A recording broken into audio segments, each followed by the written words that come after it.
ginjalnya akan kena diabetes, kencing manis, jantungnya akan kena. Gitu. Cara kita memperbaikinya, Bapak Ibu sekalian, ya. Jadi kalau ada yang sakit-sakit kayak begitu tuh, supaya dia banyak kembali lagi sistemnya kembali normal, maka apa yang dilakukan? Masya Allah. Ya, itu obatnya. Itu resepnya paling mudah.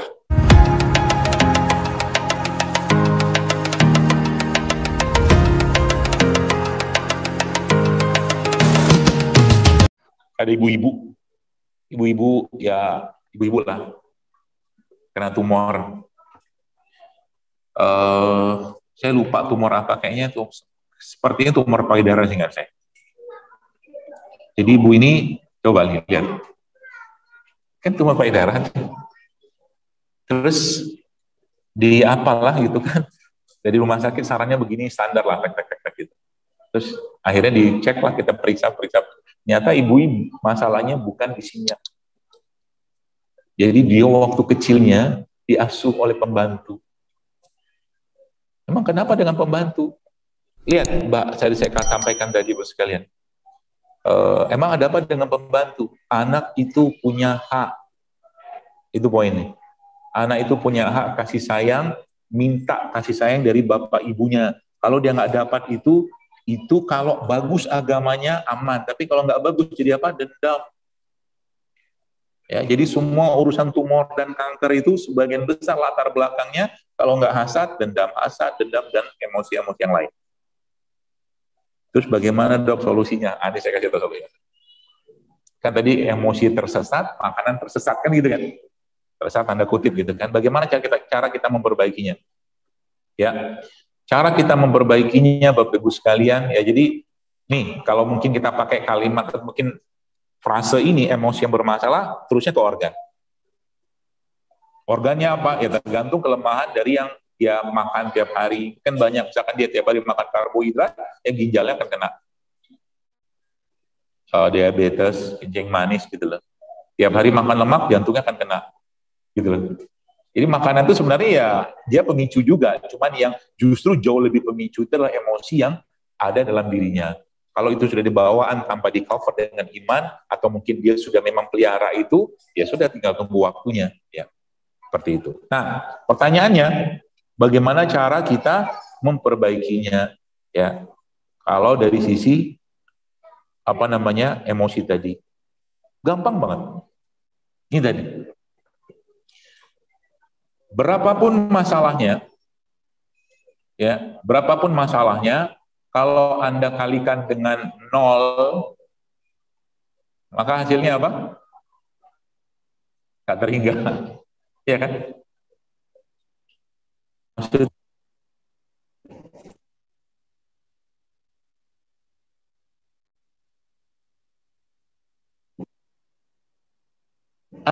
bukan, ya kalau tadi kisahnya ibu tadi yang kena tumor gara-gara dendam karena ibunya, dan ibunya pun masih ngumpat-ngumpat sama dia, apa yang harus lakukan? Maafkan ibumu, selesai. Itu dulu. Nanti baru kita bicara herbal. Kalau sepanjang itu masih dia rasakan, sepanjang itu masih dia pendam, saya katakan tidak akan bisa banyak efeknya ke tubuh. Bahkan tumor itu akan makin menyebar. Ya, hati-hati. Ya, jadi kalau ada yang sakit-sakit kayak begitu tuh, mulai itu dibenahin. Ya, mulai dinolkan. Sebanyak apapun dia masalahnya, dikali 0, hasil pasti nggak terhingga. Nah, terhingga itu maksudnya Allah akan buka hati kita, Allah akan luaskan hati kita, dan akhirat itu kan menjadi sebuah jaminan. Surga itu kan menjadi sebuah jaminan. Ya, itu maksudnya. Supaya nanti ketika ada hal-hal yang oke lah, kalau seandainya dari mulai lahir sampai mati hidupnya masalah, mau diapain? Ikhlaskan saja. Toh juga akan mati suatu hari kelak kita. Gitu loh. Makanya saya kemana sempat ngomong kan, yang tulisan saya di sehari apa 2 hari yang lalu, saya katakan, Allah menjadikan malam supaya kita tidur. Nggak tidur, oke. Oh, diamkan kita. Sudah tahu tidur itu manfaatnya apa? Banyak banget. Dia menghasilkan hormon, memperbaiki sistem, revitalisasi macam-macam, enzim segala macam. Nggak tidur juga. Allah katakanlah suruh kurangi makan atau perbaiki makan. Ya, makanan yang baik, halal, baik, jangan berlebihan. Kata Allah kan gitu kan? Nggak dikerjain juga. Supaya itu bisa dikerjakan, caranya gimana? Allah bikin sakit aja lah. sakit. Ya, sakit itu akhirnya apa? Orang sakit nggak bisa kita kasih bakso dia. Mie ayam nggak bisa. Seblak, cilok, cireng apa gitu kan nggak mau lihat. Kasihnya apa? Buah. Makan-makan sehat tuh lagi sakit kan.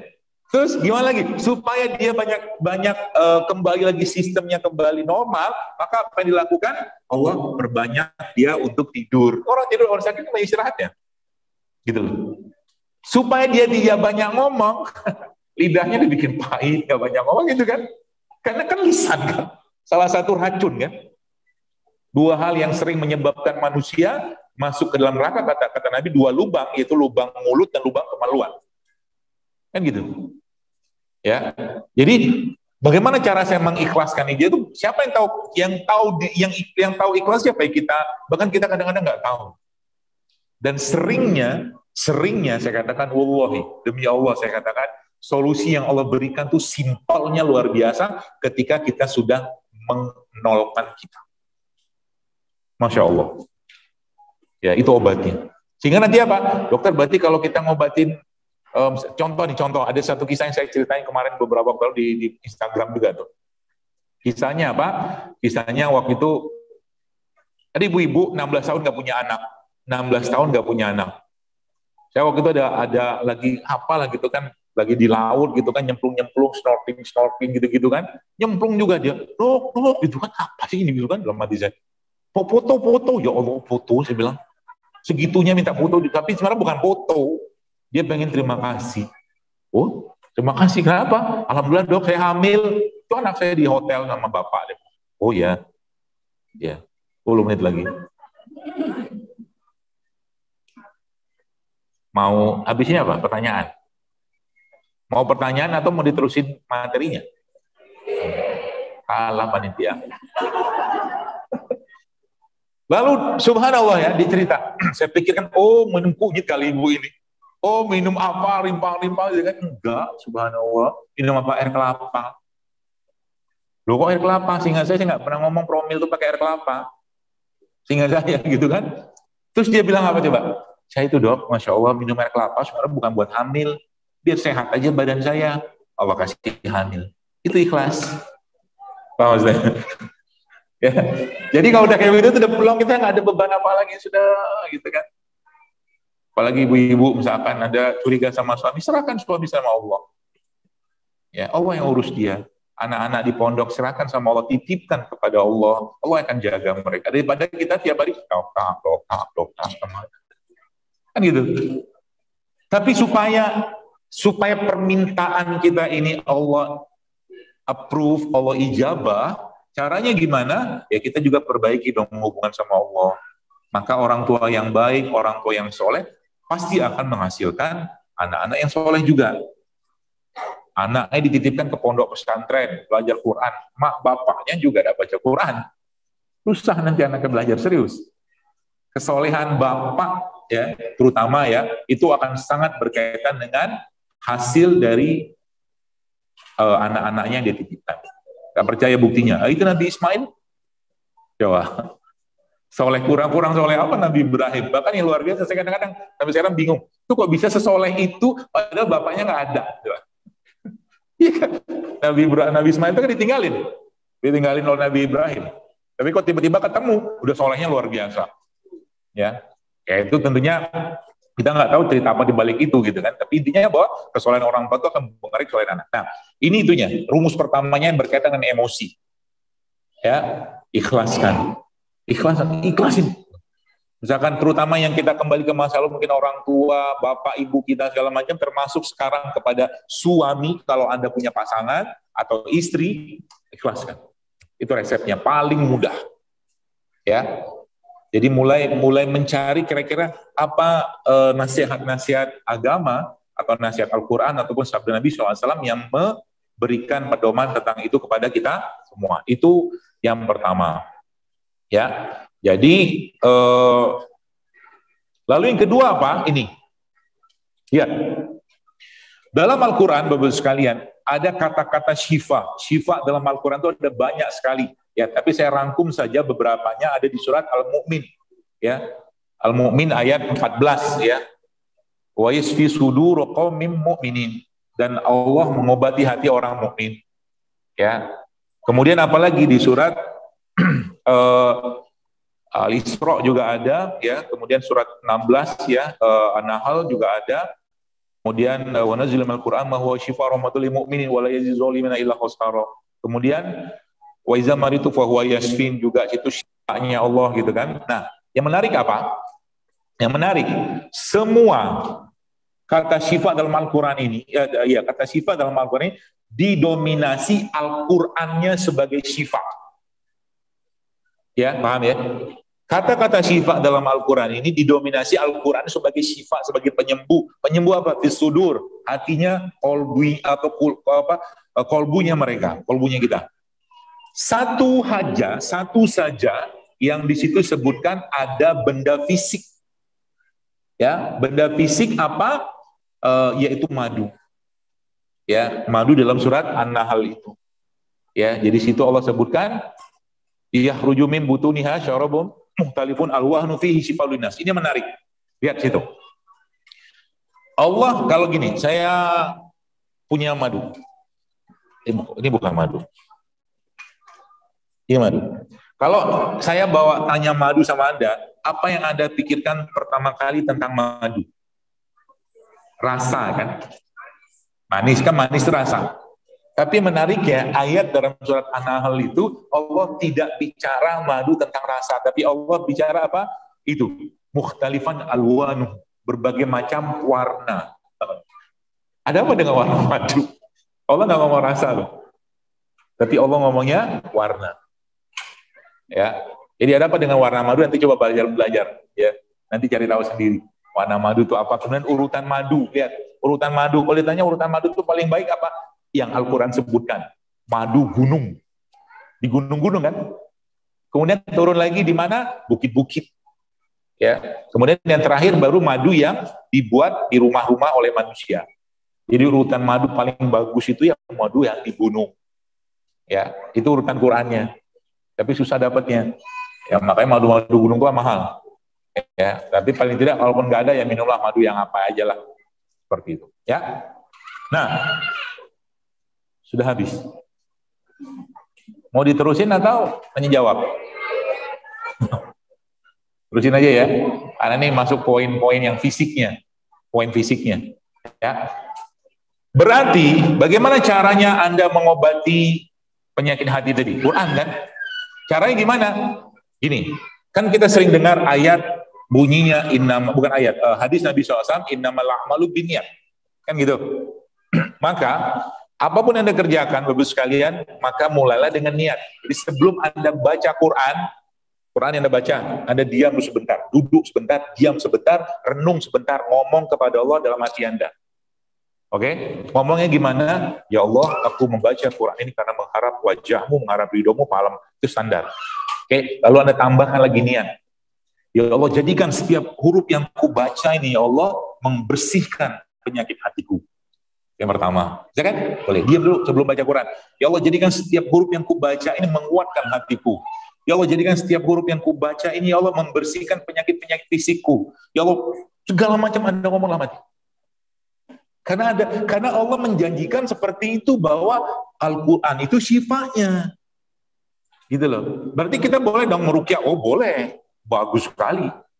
Ruqyah paling bagus itu gimana? Ruqyah mandiri. Anda meruqyah diri Anda sendiri. Itu paling bagus. Ya, Nabi mengajarkan seperti itu kan, setiap hari Nabi SAW itu kan meruqyah dirinya, terutama waktu beliau mau tidur, yang baca kursi, baca Al-Ikhlas, Al-Falaq, An-Nas, yuk diusap ke badan, itu meruqyah. Jadi ruqyah itu boleh dalam Islam, sangat dibolehkan, terutama yang menggunakan kalimat-kalimat yang diajarkan oleh Rasulullah SAW. Ya, jadi itu diem, gitu kan. Sehingga nanti, ya Allah jadikan Al-Quran yang kubaca ini, ya Allah melembutkan hatiku. Termasuk juga kalau Anda mau spesifik misalkan, ya Allah jadikan Al-Quran yang kubaca ini, ya Allah menghilangkan penyakit-penyakit yang menjadi keturunan dari bapak ibuku yang aku tak mampu mengendalikannya, ya Allah. Itu Allah bersihkan. Gitu loh. Karena janji Allah kan begitu. Wa nunazzilu minal Qur'an ma huwa syifaa'un rahmatul lil mu'minin. Dan kami jadikan Al-Quran sebagai syifa, sebagai penyembuh. Ya. Tuh. Jadi semakin banyak niatnya semakin bagus. Atau Anda mungkin kan membaca Quran itu kan suatu kebaikan. Boleh nggak Anda bertawasul dengan itu? Boleh. Ya Allah, semoga dengan bacaan Quranku ini, ya Allah, Engkau tambahkan kecintaanku pada Al-Quran, Engkau tambahkan kecintaan suamiku terhadap Al-Quran, anakku, gitu. Semakin banyak, kalau bisa puluhan niat. Ya. Puluhan niat itu bisa kita mohon kepada Allah dengan membaca Quran tadi. Ya, jadi sudah dua dengan ikhlas dan Quran. Jadi obatnya apa? Ikhlas. Quran, satu lagi sebenarnya apa? Sabar. Ya. Nabi SAW atau Allah sendiri memberikan pedomannya kepada kita semua dengan cara apa? Dengan cara Allah sampaikan bahwa istainu bisobri wassalah. Ya, jadi kalau Anda ada sakit apapun, banyakin sholatnya. Karena sholat itu cara paling mudah komunikasi kita dengan Allah. Nabi sudah mengajarkan Nabi itu memperlama ruku dan sujudnya. Jadi kalau sholat sunnah, yang Anda bisa sholat sunnah, jadi lamain rukunya, lamain sujudnya. Mengapain ruku? Baca apa? Subhanarabbiyal azim, pada baca aja terus sampai berkali-kali, nggak apa-apa, setahu saya. Ya. Atau mungkin waktu lagi ruku, sujud. Sujud tuh itu waktu terbaik Anda berdoa kepada Allah, karena itu saat yang paling dekat kita dengan Rabb-nya kita, yaitu Allah Subhanahu wa taala. Jadi kalau bagusnya gimana? Kalau Anda bisa bahasa Arab, doanya pakai bahasa Arab waktu sujud itu. Makanya hafalin doa-doa Arab. Karena nggak boleh bahasa lain dalam sholat kecuali bahasa Arab. Ya, kalau Anda hafal misalkan, boleh kan saya dalam sujud baca Allahumma inni a'udzubika minal hamil wazan, boleh. Tapi bahasa Arab. Ya, kalau nggak bisa bahasa Arab, maka doanya dalam hati. Pakai bahasa Indonesia boleh, dalam hati boleh. Itu dalam hati. Main aja, Anda mungkin kemarin bacakan tulisan saya tentang ruku dan sujud itu. Masya Allah ya. Bikin cerdas, bikin pintar, macam-macam lah efeknya sujud itu. Ya, maka Nabi udah ajarin kan, Nabi itu lama rukunya, lama sujudnya. Ya. Minta sama Allah dalam ruku dan sujud itu atau dalam sholat kita. Perbanyak sholat-sholat sunnah kita. Ya, entah tahajud kayak duha kayak atau sholat-sholat nafilah. Sholat nafilah itu sholat sunnah mutlak yang kita bisa kerjakan di waktu-waktu yang tidak dilarang. Itu boleh. Untuk apa itu? Untuk ketenangan hati, ketenangan jiwa. Bahkan kita minta sama Allah, bolehkah katakanlah saya minta kepada Allah dengan sholat itu untuk Allah sembuhkan sakit saya? Oh, boleh banget. Tinggal niat.